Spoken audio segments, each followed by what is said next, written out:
ada sebagian yang berpendapat, wah saya mah miskin aja lah, nggak apa-apa gitu kan. Tapi ada sebagian lagi berpendapat bahwa ya untuk jadi muslim yang ibaratnya lengkap gitu ya, itu ya harus kaya gitu. Yeah. Gimana sih? Sukses dan tidaknya itu dilihat dari sisi harta. Betul. Padahal bukan itu barometer. Sukses itu bukan itu. Not about money gitu berarti. Jadi sukses itu adalah ketika seseorang bisa memberikan manfaat kepada orang lain.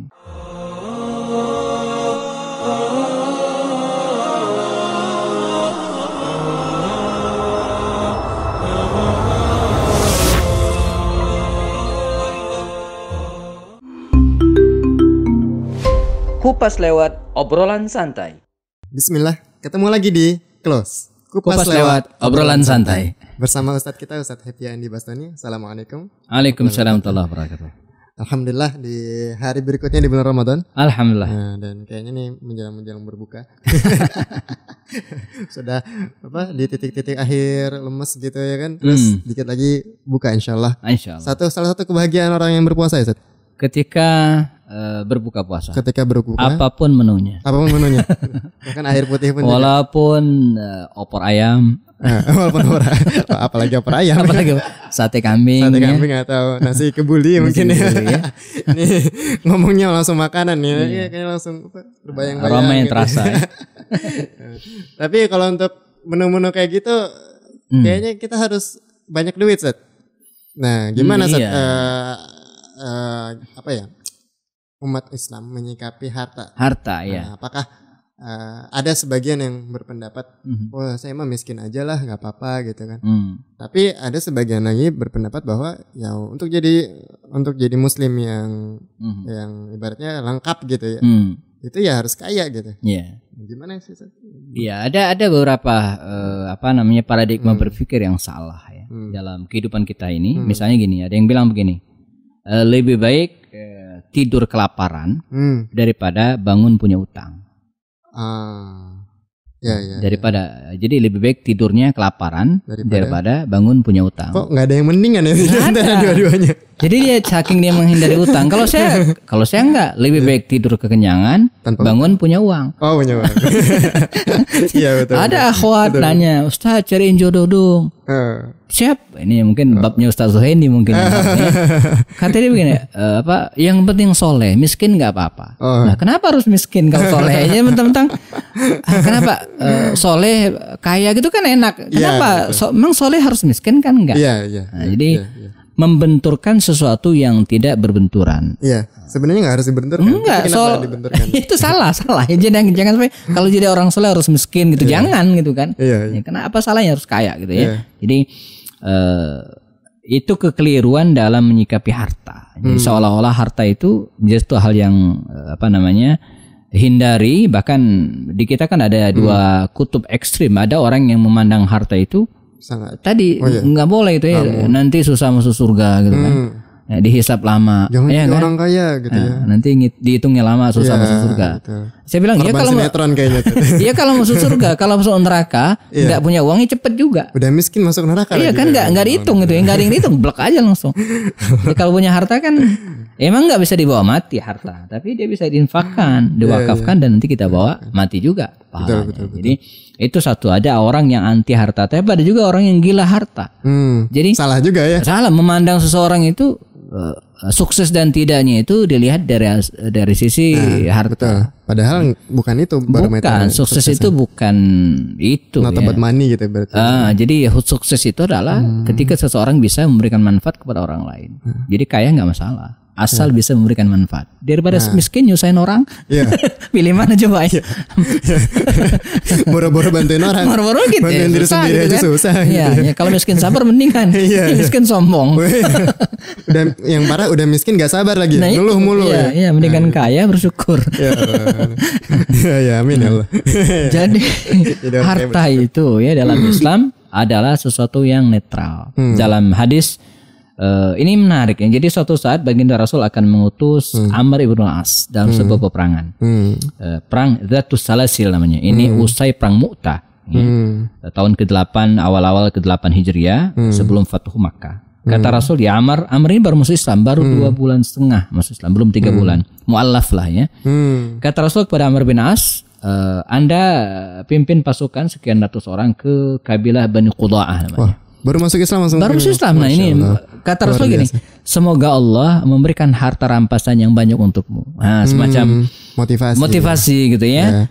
Tapi yang diberikan motivasi ini Amr bin As, seorang sahabat Nabi yang mulia. Kata dia apa ya Rasulullah, saya masuk Islam ini bukan karena duit, bukan karena harta, tetapi saya masuk Islam karena ingin menemanimu di surga. Masya Allah. Luar biasa. Tapi Rasul harus meluruskan kalimat ini. Jangan sampai suatu saat nanti ya seolah-olah kita nggak perlu harta, ya kan? Ya, seolah. Maka Nabi mengatakan begini, kata, dan ini diriwayatkan oleh Imam Ahmad bin Hanbal dalam kitab Al-Musnadnya dan hadisnya sahih. Beliau mengatakan begini, ni'mal malus saleh lil mar'i saleh.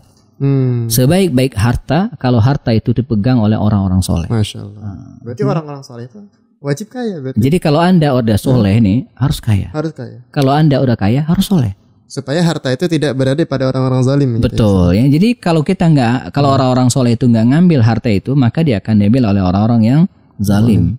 Nah insya Allah kalau orang-orang soleh kayak seperti Kang Robi soleh, didoain sama ya maka hartanya insya Allah akan mengalir ke tempat-tempat soleh juga. Nah, dia akan bikin masjid, dia akan bikin yayasan, akan bikin sekolah untuk orang lembaga tahfiz. Itu kalau orang soleh kaya. Ya kalau orang soleh kaya paling kawin lagi. Dan itu nggak salah. Ya, gak salah. Bagi bapak-bapak. Bagi ibu-ibu jangan. Kayak itu lumayan. Habis ini langsung di hater sama ibu. Ibu-ibu komentar langsung. Nah jadi mengapa harta itu penting ya? Sebab kalau bicara harta coba sekarang. Apa yang tidak perlu uang? Semua perlu ya. Jadi ada ungkapan mengatakan uang bukan segalanya. Tapi segalanya perlu uang ya. Untung buang angin itu bisa tidak terdeteksi gitu ya, bisa ngumpet. Betul, tapi kalau seperti buang air kecil, buang air besar, bayar itu ya. Betul. Bayar. Jadi 2.000 minimal. 2.000 ya. Betul. Toilet gratis susah sekarang nyarinya. Susah ya. Tulisannya gratis tadi yang ada yang jagain. Kalau nggak bayar pelototin. Lagi. Tulisannya gratis. Nah jadi mengapa harta itu perlu? Karena hampir ya dalam sendi kehidupan kita hari ini semua perlu harta. Betul. Dan dalam hal ibadah juga kita teman-teman kita preteli rukun iman itu, rukun Islam. Rukun Islam itu kan ada pertama syahadat. Kedua salat. Terus puasa. Tes nih. Puasa. Zakat. Dan apa? Haji. Ini coba apa yang nggak perlu duit? Syahadat. Ya ini mungkin nggak perlu duit ya. Tapi salat perlu nggak? Perlu minimal buat pakai apa? Baju. Beli sajadahnya ya, atau bangun masjid. Intinya sholat itu perlu uang. Soal siapa yang ngebangun masjid itu urusan lain. Tapi dia perlu duit. Ya, yang kedua apa? Yang ketiga puasa. Puasa perlu uang nggak? Sahur dan berbuka. Kalau buka puasa kan bisa di masjid. Ya. Walaupun sahurnya kadang numpang gitu. Tapi perlu gitu ya. Tapi ya masa ya sahurnya numpang terus bukanya numpang terus. Iya, malu lah pengurus masjid. Iya. Malu pengurus masjidnya. Harus bermental yang gue yang ngasih nih gitu. Betul gitu ya. Memberi. Yang keempat zakat. Nah, zakat jelas banget. Ini duit dan juga. Dan zakat itu juga punya takaran minimalnya ya. Dan harus kaya lah ya. Jadi zakat itu kalau dalam minimal tidak miskin Syafi'i itu kan 82 gram emas.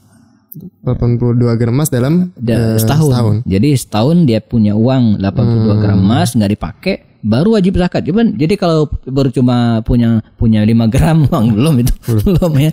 Apalagi itu nyicil. 82 gram kalau dikonversi sekarang misalnya berapa? Misalnya kayak kemarin kan sempat 1 juta. Berarti 82 juta dalam setahun. Dibagi 12 berarti sekitar penghasilan 7 jutaan ya. Iya. Ya, 7 juta itu saving loh. Bukan penghasilan. Saving ya. Bukan masa kita nggak makan. Ya, gimana mau nge-save? Ya, apa yang di-save? Dan dalam hitungan bank itu saving itu biasanya sepertiga. Iya. Iya kan? Betul. Berarti sepertiga kali 20 juta. Minimal pemasukannya gitu kan sebulan kalau untuk kita bisa zakat. Untuk bisa ngumpulin uang sebanyak setahun. Itu pun kalau nggak kepake. Iya, tapi kalau kepake nggak jadi. Tapi poinnya bahwa ibadah aja itu perlu duit. Kita belum ngomongnya haji loh. Haji itu punya travel tahu itu hitungannya. Ongkos haji itu sekarang 25 juta itu baru dapat kursi berangkatnya belum 10 tahun kemudian. Baru booking, baru dapat nomor gitu kan. Kalau mau bayar hari ini berangkat tahun ini artinya ONH plus itu bisa 200 juta ya. Sekarang 200 juta ya. Bisa 200 juta. Pantesan kemarin ada teman yang berangkat berempat dah 1 miliar. Bisa ya. Jadi kalau suami berangkat sendirian itu zalim, mesti ngajak istri. Oh iya. Zalim tadi. Masa berangkat sendiri? Iya sih ya. Itu minimal berapa? 400 juta. 400 juta. Itu belum oleh-oleh. Belum lagi ya ngajak orang tua. Nah, jadi gitu. Perlu orang tua cemburu ibu, istri diajak. Ya, kiri kanan harus dapat 4 kan. Jadi 4 kali 2. Ya, bapak juga ini. Kok ibu diajak, bapak saya nggak diajak. 1 M. Standar itu ya. Jadi kan. Untuk itu sebagai tambahan bahwa kita sebagai muslim jangan alergi dengan harta. Ya, minimal kita nggak benci dengan orang kaya itu dulu. Nah, itu termasuk mental kaya ya. Mental kaya. Jadi karena kalau masih benci sama orang kaya berarti masih nggak bisa kaya. Ngeliat ustadz pakai mobil bagus, kok bisa sih? Jadi itu nggak boleh. Kalau kita nggak mau kaya, silakan, itu masa bodoh. Itu pilihan Anda ya. Tapi minimal jangan benci orang kaya. Jangan benci orang kaya. Melihat orang pakai mobil bagus nih, kayaknya korupsi mana nih? udah negatif thinking. Itu tidak dibenarkan ya. Jadi karena itu dibolehkan, sekali lagi dibolehkan, nggak harus. Itu pilihan kita. Makanya di doa kita sehari-hari dalam kita surat itu kan, Allahumma inni a'udzubika minal kufri wal faqr. Jangan sampai kita jadi orang kufur dan fakir. Wah. Dan itu di satu paket ya. Doanya ya. Bahkan ada entah hadis atau apa mungkin bisa dikoreksi kefakiran dekat dengan kekufuran. Ya, walaupun tidak sampai pada sahih hadisnya, tapi itu benar kalimat itu ya. Banyak orang yang menggadaikan imannya karena tidak kuat dengan kemiskinannya. Bahkan ada yang diimingin sama Indomie. Ya apalah. Ya. Jangan pindah ke agama lain. Merek gitu. Nyebut Indomie lah yang lain. Mungkin ada mie yang mau sponsorin kita nanti apa, ya. Ya dia dengan mie instan tapi akhirnya pindah agama dan sebagainya. Betul. Karena mungkin ya itu bisa dikaitkan juga Satya. Sangat mungkin. Jadi semakin fakir orang semakin jadi semakin dia imannya, apalagi di sekarang paradigma berpikir semuanya pada harta. Nah itu juga harus kita waspadai ya. Nah jadi teman sekalian, sebagai penutup bahwa muslim itu boleh jadi orang yang mampu secara finansial, jadi orang yang kaya gitu kan, tentu dengan cara-cara yang benar ya. Nah, ini bagian yang paling penting. Mungkin sedikit ada satu fenomena yang sampai sekarang saya tuh suka kayak penasaran gitu.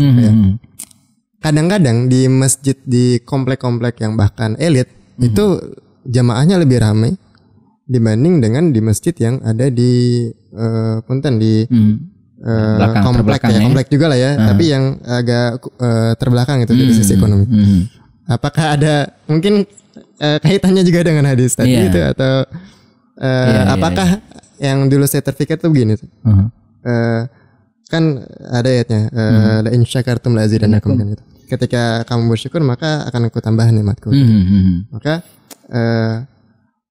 mungkinkah dari orang-orang kaya ini karena memang kekayaannya dia akhirnya dia bersyukur, lalu Allah kasih lagi dia kekayaan, atau mungkin awalnya mungkin mereka bukan orang kaya tapi karena mereka bersyukur tapi Allah kasih kekayaan, sehingga Allah makin makmurkan dia. Nah, sementara orang-orang yang satu lagi di kelompok yang lain ini karena sudah susah gitu ya, dia bingung juga mungkin apa yang disyukuri gitu ya. Dia mungkin bingung padahal masih banyak nikmat Allah yang bisa disyukuri gitu, seperti nafas, seperti kesehatan. Tapi akhirnya karena dia sedikit bersyukur, Allah makin tidak tambahkan rezekinya, dan akhirnya makin jauh ya. Saya kira ini apa fenomena yang sebenarnya kita sayangkan, walaupun apakah ada hubungan atau tidak. Betul, saya di luar pandemi ya suka diundang ke beberapa tempat. Kelihatan trennya sekarang di mana meningkatnya spiritualitas umat gitu ya. Itu justru di tengah komunitas orang-orang yang mampu secara finansial tadi. Jadi ada tren demikian, dan semakin ke pelosok gitu kan, semakin terbelakang pengetahuan agamanya, justru spiritualitasnya akan semakin kelihatan turun. Ini fenomena dan ini menjadi PR kita. Karenanya dalam konteks prioritas bayar zakat itu kan para aktivis zakat itu membagi gitu kan. Pertama ada kelompok masyarakat yang dibuat dua diagram, satu spiritualitas, satu ekonomi. Ada orang yang ekonominya lemah, spiritualitasnya lemah. Ada orang yang spiritualitasnya tidak bagus, tapi ekonominya bagus. ada orang yang spiritualitasnya bagus, ekonominya enggak. Nah, ini mungkin banyak para ustadz nih, spiritualitasnya bagus tapi ekonominya enggak. Makanya ustadz lebih bagus punya bisnis juga. Iya, jadi tapi ada juga orang spiritualitasnya bagus, bisa bagus. Jadi kita harus petakan mana yang duluan nih. Jadi yang harta kita di drop kemana gitu. Jadi orang yang lemah ekonominya itu harus diusung, harus dibanyakin gitu kan agar spiritualitas juga meningkat gitu ya. Nah jadi kehidupan masyarakat itu kita petakan sehingga nanti muncul pada kondisi ciri masyarakat sejahtera itu adalah antara ketimpangan ekonomi itu tidak begitu jauh. Ya, seperti di zaman Umar bin Abdul Aziz. Masya Allah. Nah itu mungkin kita akan bahas khusus ya tentang kisah Umar bin Abdul Aziz yang bahkan nggak sampai 2 tahun itu bisa memakmurkan masyarakatnya, rakyatnya. Iya. Betul ya, jadi 2 tahun setengah gitu kan. Berarti jadi, itu kalau hitungan pemilu nggak nyampe satu periode ya. Jadi kalau ada yang minta 3 periode itu udah minta 3 periode, rakyat nggak sejahtera juga. Ya. Jadi harus evaluasi. Jadi bukan durasi waktunya, tapi bagaimana sebesar mungkin manfaat yang bisa dirasakan. Iya. Baik, insyaallah kita akan bahas di tema selanjutnya. Sampai jumpa di kelas berikutnya. Jangan lupa subscribe dan nyalakan loncengnya. Assalamualaikum warahmatullahi wabarakatuh. Assalamualaikum warahmatullahi wabarakatuh.